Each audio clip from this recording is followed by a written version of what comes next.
So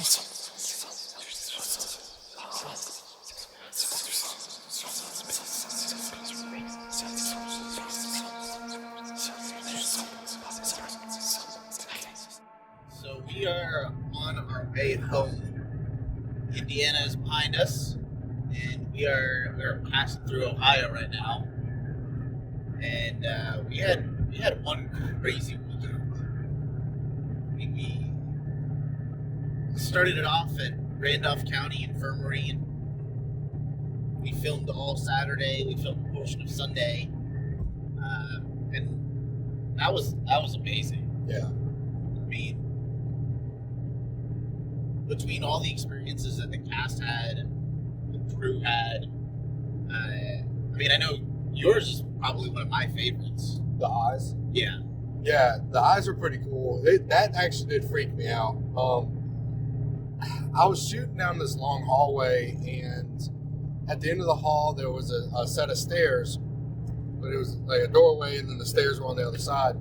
And I saw these two yellow eyes that were like way too comically far apart come from the stairwell, under the stairwell, come into view with me long enough for me to focus on it. The eyes blinked, and then they moved back underneath the stairwell.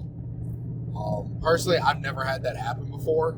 That was a first for me, and I'm kind of glad that I got to experience that, because coming into this, I was telling Steve, like, look, I need a good spooping. I haven't been spooked in a while, like a real legitimate spooking. So, and that was just between scenes. Like that wasn't.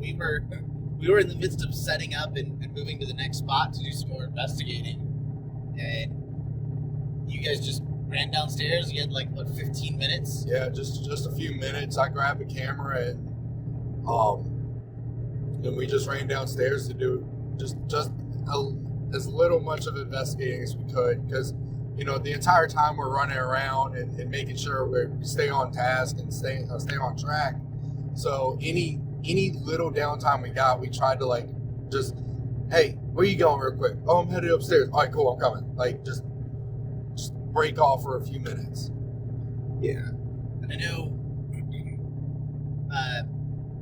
I guess same thing in between scenes. One of the coolest experiences that I had was down in I guess that was the men's side of the building. And we were looking down towards where the cafeteria and Doris's kitchen is, and watched this shadow figure, this full, it just looked like a person that had just been silhouetted out by the light that was coming from the kitchen. And whatever this was kind of stepped out from the other hallway right into the middle of this hallway. And a few of us, I know Brittany saw it, I saw it, I believe Lauren saw it. There were a few of us that saw this full body just standing there. And then all of a sudden it kind of grew in size, and then it went back to a normal human shape, and then it got on all fours and started crawling towards us. And that was really, really weird. I mean, we've experienced crawlers before, what I like to call crawlers. Did not expect that on day one of walking into a location where we haven't really made that connection with the spirit or any entities that are there, to just right off the bat, full throttle. It was pretty interesting. The whole location was just creepy, downright creepy. And then when you learn about the history and everything that went on there, from being a poor farm to kind of an asylum. They had the infirmary because there were a number of sick folks there. They even had inmates there, to the point that there was a jail cell on that was the second floor. I guess, right? Yeah, it was on the second floor. And I mean, with all that, and they still had a makeshift morgue that they had to build for when there was a cholera outbreak in the area. So you have all these different things coming into this building, and so it's so hard to just focus in on one aspect of it, because you don't know exactly what you're getting into, because you don't know exactly what part you're going to be experiencing. Yeah, what time period are we stepping back into? Exactly. I mean, one of my favorite stories from, researching Randolph County Infirmary, we didn't even talk about on screen, is about Mose. And Mose was a mummy that basically it was somebody that they had found dead in Lima, and a morgue and a mortician somewhere there kind of got their hands on this individual. Nobody claimed them. There was no family that claimed this person. And so they literally mummified this person. They called him Mose, the mummy Mose. And so Mose was put on exhibition and in reunions and everything throughout Ohio and Indiana. And after a number of years, the body started showing signs of decay. And so it was ordered to be buried at Randolph County Infirmary. Wasn't Mose actually, they found out like it was a mummification of a female? I'm not sure if it was a male or a female. I couldn't find any information on the gender. But, I mean, that's just crazy. Like, here's a dead person. You know what? Let's mummify that person. Let's put them on exhibit. That just goes to show you there's nothing better to do in Lima. Sorry, Lima. We didn't talk about that story, and I would imagine, I would presume that Mose probably didn't spend any time at Randolph County Infirmary, but just the whole story around that is just absolutely wild. Yeah. We know that when we were there, we saw one of the cemeteries. I believe it was the Neff family cemetery that was on the property. But there are multiple unmarked burial sites on that property from what I was able to find. And when I talked with Dan and Ted, they confirmed that at some point they want to get GPR out there, ground penetrating radar, and see what else is in the ground. Because, I mean, we saw one building, right? We saw the building from 1890, I think it was 1899. Yeah. And that sat on the original structure of the 1851 building, which was a wooden building, burnt down 2 years later. And so then they built by all means, probably a very rickety building right next to it. And a couple years later, that was ordered to be demolished. And so they decided to reutilize the original 1851 foundation and built the 1899 building, which is what you see today. Going through the list of all the buildings that were out there, it was a working farm. If you were dropped off there or you moved there, their first question was, what are you going to do to help us? Yeah. You could stay for free, but you had to work. You had to do something to kind of, help in on the effort. Your rent was labor, and if you weren't able to do that, then they would find something for you to be able to do. One of the wildest stories was of the judge. Yeah. Who we could only find mention of as the judge. Yeah. And he had retired, and he had moved. He wanted to move in. He didn't have any family, so he wanted to move in to Randolph County. I believe it was just the home at that point. And he ended up setting up mock trials. And you touched upon this a little bit, but he would set up mock trials in the attic. And basically, if there was like petty theft or anything like that, you would go on trial, and the judge would sentence you, and more often than not, you probably will spend a couple of days in the jail cell. And this jail cell, they actually purchased from one of the nearby towns, set up in a room, just a regular room on the second floor. And if you were found guilty, you would spend 3-4 days in there, and everybody in the building knew that you were in there. You literally open the door, and it's right there in your face. Yeah. Just this jail cell. Yeah, it's wild because honestly, I feel like it's more torturous than if you were stuck in an actual jail, because not only, like Steve said, everyone knew you were in there, but you could open the door to that room and you can't tell people to leave. You couldn't tell people to go away. You couldn't go and close that door because that jail had its own door and a lock on it. And all you had was a cot and a pot. That's what you had. There was probably a massive thing in that. Yeah, and that's probably honestly why he did it. Not to like get his rocks off or anything like that, but to be like, look, you stole this money that was not yours. We need to teach a lesson. This is a good way to teach this lesson. Less of putting you in a cage and more of shaming you. And well, the interesting thing about this is this went on, I believe it was during World War II. Yeah. And so the majority of the able-bodied men had been drafted. The local police, most of those folks were drafted. Yeah. And so you had a very, very skeleton crew that was here back home, taking care of the community. And so it was very hard for them to pull away from some of the bigger investigations if there was, some very substantial event that went on in the community.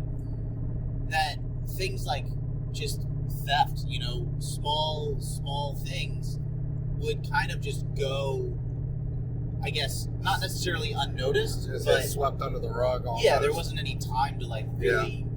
You couldn't focus on that. You had to focus on, what's the biggest thing that's going on. Is there a homicide or accidents, anything like that? And so, the judge kind of filled a gap at Randolph County Infirmary at that time, where some of these things going on could have just kind of gone rampant. Right? Yeah. Like, you get away with petty theft one time, well, why not try it again? Yeah. It'd be the Wild Wild West. The Wild Wild Midwest. Wild Wild Midwest. So it's interesting because it seems very odd, but it actually filled, there was a purpose. Yeah. It filled a need, and that's what the judge did at the home. That was his role, was to kind of keep the peace, essentially. And then there's a whole slew of stories around that. There was an older gentleman that stayed in one of the rooms on the second floor, and it was a fall cleaning day, or spring cleaning, and he was an older man, 86, and it was expected that if you lived there, you would clean your entire room.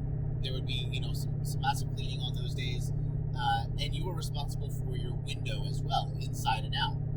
And so most of the occupants, folks that lived there, would grab a ladder and climb up it outside, clean their window, and then just do it inside safely in the room. But this gentleman's 86, he's not climbing the ladder. He's not climbing the ladder. No. And so, not to be kind of outdone, what he ended up doing was he cleaned the inside of his window. He lifted the window pane. He kind of sat down on the windowsill backwards, and then kind of shimmied himself out, and then closed the window so that it was holding onto his knees, right? Holy crap. And so that's how he sat there, so that he could clean the outside of the window. Yeah. And these two guys that were also living there really despised him. They really despised this gentleman because he was friends with the judge, and that was it. He was friends with the judge. And so they thought this would be kind of an easy get rid of him. So they saw him, out the window with the window holding his knees down so that he wouldn't fall out. They ran over, opened up the window, and then lifted his legs. And he flew down, he fell 2 stories down, and landed directly on his neck. So, most likely killing him instantly. Yeah. If not, you are completely paralyzed. Yeah. A lot of pain. I can't imagine, that's just like, oh my gosh. Yeah. What's the thought process to do that? And the crazy thing is, like you said, since he was sitting backwards, first off, kudos, I would never be doing that. No. I'm scared. I can't even get on my roof at home. I can't even get on a ladder. I don't like ladders. But you're sitting there cleaning your window. You just watch these 2 guys come into your room. I didn't even think of that. You literally see saw the whole thing happen. He literally watched them. Yeah. God, I didn't even think of that. I mean, there are so many stories that building has to share, and I feel like we barely scratched the surface. I mean, I feel like I don't even think we even got to the surface. We could probably spend a week there and still have so much to dive into. I mean, 100%. I know when I talked with Dan, the owner, he was saying that, they have a website with some information out there, and just some of the data and information that they've found over the years. Yeah. But one of the things that he realized is that on the website it says there's some 200 deaths, but they've started counting them up and really identifying more. And today, he's surmising that there's probably closer to 500 deaths on that property. On the property. On the property. That's not bringing people in from the cholera. That is actual deaths on the property. Wow. Yeah. And I mean, that's crazy. I mean, they had tuberculosis ward at a point, so a portion of the building was quarantined. They had a cholera outbreak. I mean, just tons and tons and tons of just death. And I mean, you throw in the fact, we've investigated places that are asylums. We've investigated hospitals. We've investigated jails and prisons. I've never investigated a place that was literally all 3. Yeah. All just tossed into one. And it's not small, but compared to when we say jails, hospitals, and asylums and stuff like that, these places are massive. This place is only 50,000 square feet, which it's not small, but comparative to those Sweet Spring Sanatorium, it's massive, right? Yeah, to have all those, to have that potential 500 plus deaths on that one property, majority more than likely being in that building in such a compact area. So you think 50,000 square feet, 500 people in that time frame of just operations? Deaths. That doesn't even include the emotional, turmoil that the folks that, I mean, well, people did choose to move into the home at periods of time, right? So I'm not saying that there was a lot of sadness, overwhelming sadness that it's all dark and everything. There are people that chose to be there and wanted to be there, but there's also people folks that didn't choose that. Yeah, that didn't choose to be there. And even the folks that did choose to be there, they still had, there still was an emotional toll. Yeah, right? yeah. I mean, here's the thing: is the people that chose to be there probably had some kind of similarities to the people that didn't choose to be there, because, like you said, it was a poor farm, it was a poor house. So if you've lost everything, you go there. Yeah. You might have to choose to go there or live on the street. Yes. Or a field. A lot of cornfields. A lot of fields. Got to go cuddle a cow. But it's just, I mean, it's crazy. And just to have all of that packed into one location. Yep. And, the one thing that we really wanted to do, but the weather really just didn't didn't afford us the opportunity was investigate outside. Yeah. Because we do know of deaths outside. One of the things that I was talking to Ted, and he's the head of the Historical Society in town there, and he's grew up in Randolph County, has been there his whole life. He remembers the location, and I mean he was a wealth of knowledge. Oh. But he was telling me that, when it was a working farm, there was this one gentleman that was out in the barn. You could see the barn from the main building, and he was up in that top window where you toss the hay out of, right? You toss the bales of hay out of, and he really started the story with the one thing you do if you're going to toss hay, you never wear gloves. Nope. And the reason for that is because if your gloves get caught on the hay or on the rope to tie everything together, the bale, anything, you're gonna go wherever that bale goes. Because here's the thing: on the light side, you're chucking 60 pounds. So that's on the light side of things. That's not if the hay is damp or if the straw is damp. When you go and that momentum's moving, you're going with it. Yeah. And so that's exactly what happened. This gentleman decided that for whatever reason he wanted to wear gloves that day, and he was tossing some bays of hail out of that third story window. Yeah. I mean, it was a pretty tall barn, and he died on impact. And that was just literally, 50 feet away from the building, 50 feet away, so just having all of that history and all of the experiences that people have had there, it's crazy, absolutely crazy. I'm dying to go back. Me too. I really do want to go back. There's not a lot of stuff in Indiana to see, but that is worth going to go see.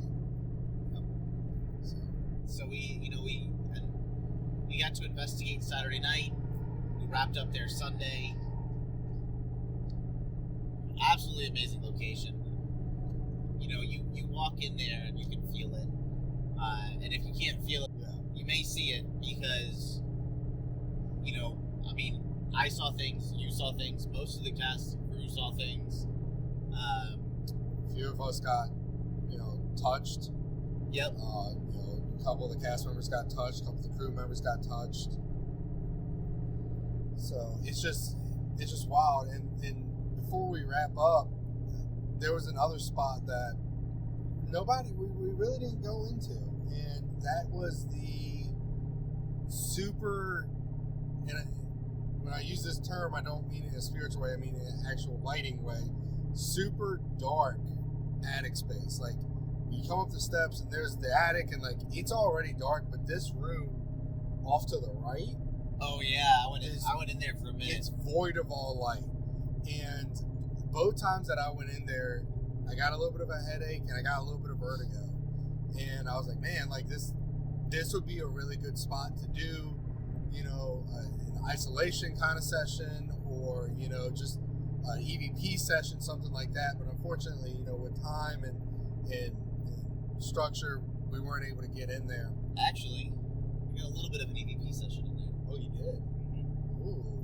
So we'll have to check the video, because when Brittany and I were doing our experiment, I was able to kind of pop in there for a couple minutes. Yeah. With some of the camera crew. So that was really cool. What is this? That looks like a mini house. Yeah, that's exactly what it is. It's a tiny home. That is so neat. I want one of those. Not really, but that's cool. Look at that thing. That thing be thangin'. It do be doing. Oh, I like that truck too. It's a pretty cool looking truck. Anyways.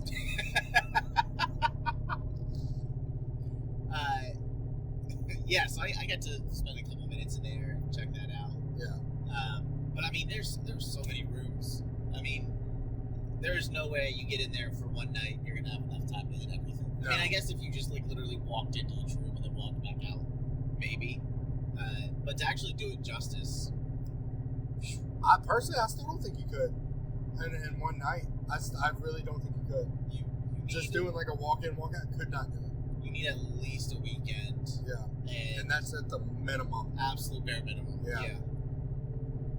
And you better have it planned out. If you're going to do just like a weekend, you know, Saturday or Sunday or Friday and Saturday, whatever it is, have it planned out where you want to go and make sure you hit those points. And then from there, if you have time, do everything else. Do as much as you possibly can. Because that building, like we said, has a lot to offer, and the building has more to offer than time we have.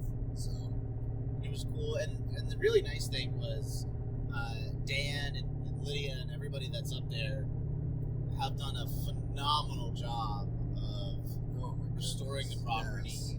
Yes. And just really keeping it safe. Yeah.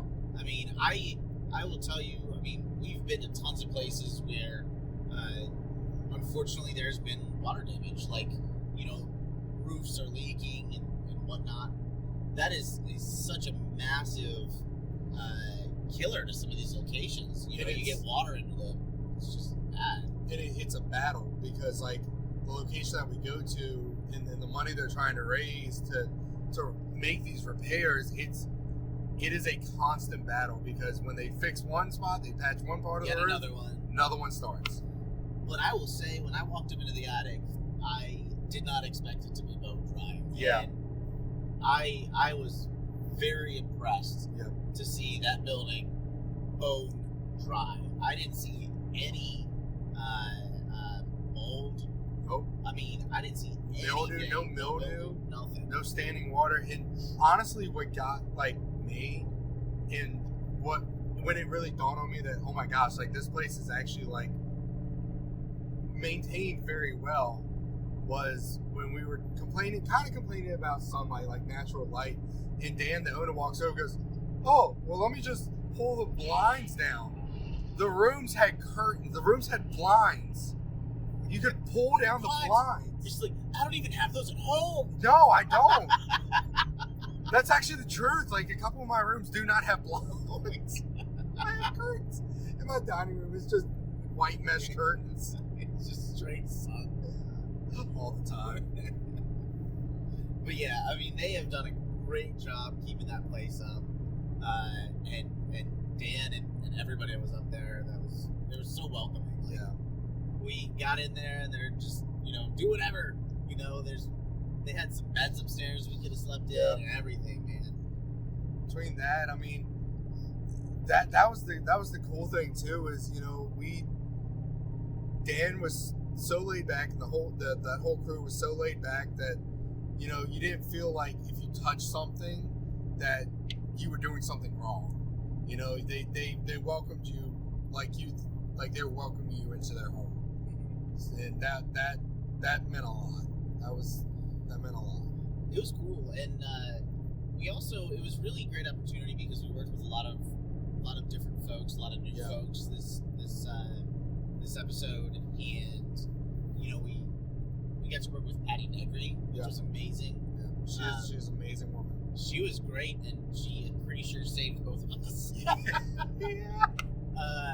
And met up with Jeff. Oh, Jeff. Jeff is like gonna be like the Three Musketeers, I feel like. Yeah, Special Jeff. Special Jeff. Special Jeff is a great man. And Nathan Withers. Dude, Nathan did a lot of the with Heather. They both ran camera, and Kevin. And oh my god, dude! Some of the shots that Nathan got, and like, oh, that's a really pretty color. That purple. I like that. But some of the shots that Nathan got, and like the lighting, and just, oh my god, that scared me.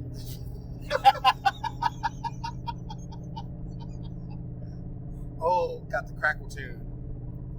But yeah, the lighting and the shots, and just, you can see that Nathan, he's got the drive for it. He's got a passion for it. Craft. Yeah, and I mean, when we're all sitting down there eating food, like, Nathan, you gonna come eat?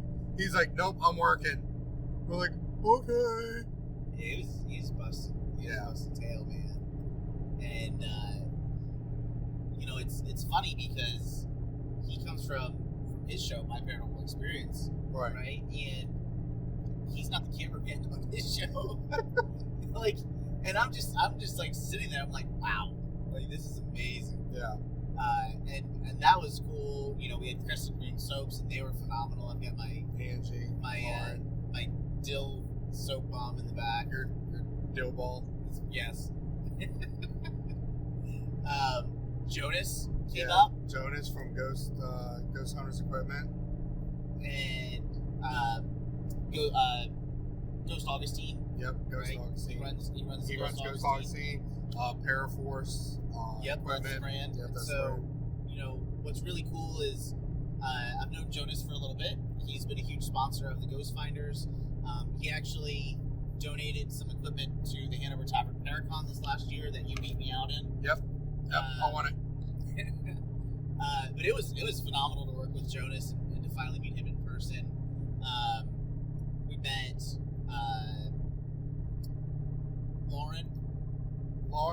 Lauren and Angie from Crescent Moon. Lindsay, I'm gonna butcher this, Crouch, I believe. Yes. Lindsay Crouch. We met Brittany. Yep, Brittany came. Brittany Isley. Yep, correct. And she was awesome. And then Megan was good with them. Megan Deputy brought Ella. I'm not even gonna attempt. Macintosh. Yes. McIntyre? Is that it? No. Oh. She's an app. No. Oh. I'm not gonna attempt it. Mac Miller? Yep. Okay. So yeah, Ella Mac Miller was with us. Ella Mac Miller. Congratulations. But yeah, and I feel like, AJ and Jessica. Yeah, I forgot about them. They were great. Yeah, our mortician. AJ is big old beefy dude, and Jess's photography is spot on. Yeah, it was great. I mean, the photography, I'm really excited to see Jeff and Jessica's work, and just everybody pulled together. Just amazing episode. And it was funny to watch because we all came in not really knowing each other at all, but by the end of it, Friday night walking into the hotel, and just and just kind of trying to keep be on their P's and Q's, and then once the exhaustion hit a little bit, and the P's and Q's kind of start to go down, that's when everyone kind of all realized, okay, we're all the same kind of person. We all like to laugh. We all like to have fun. We all like to joke. And from there on, it just meshed into this weird family just a weird family. Just 2 days ago, not knowing any of us, to basically all of us being able to go into a dark room and have each other's back and not have to worry about a single thing.